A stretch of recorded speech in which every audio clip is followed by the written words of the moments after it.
Here's a piece called Page 27. The majestic peaks of the Grand Tetons made me wish I could fill my dorm room with rocks.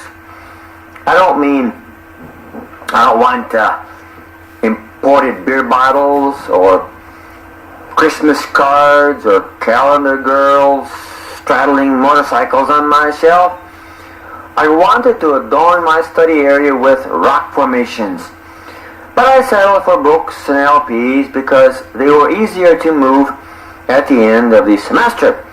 The best plan was to visit rocks in their natural habitat. I encountered the wonderment of random rocks as I hiked a trail to Lake Solitude. It was in this remote locale that I met a Buddhist monk. The monk had been there for 7 days. He spoke English as well as 7 other languages.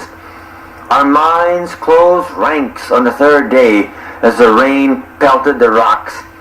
It turned out that we both wrote poems, so we created a piece alternating lines.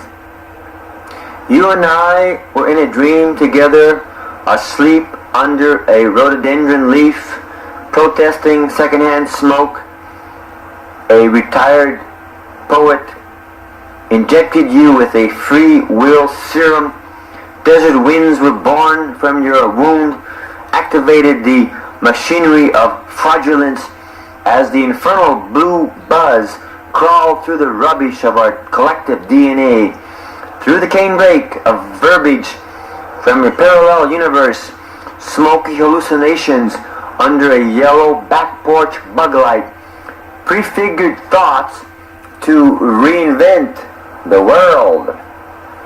After spending time with him, I felt like we were fast friends. He informed me that he could not survive for extended periods on the lowlands. He traveled from one mountain range to another. He had camped in the Alps, the Himalayas, and was then touring the northern Rockies. His important work took place in dream time.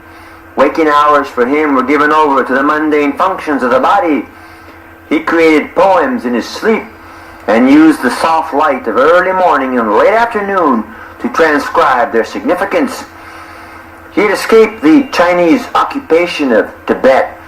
For many years he lectured to the Western world about the importance of Tibetan culture, the last example of peaceful people in the world.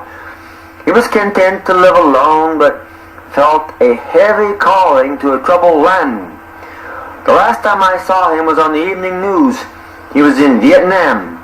He sat down in the open in a public street and poured gasoline all over his body. He set himself on fire to show us the unmitigated horror. The quartz Buddha of peace burst into flames.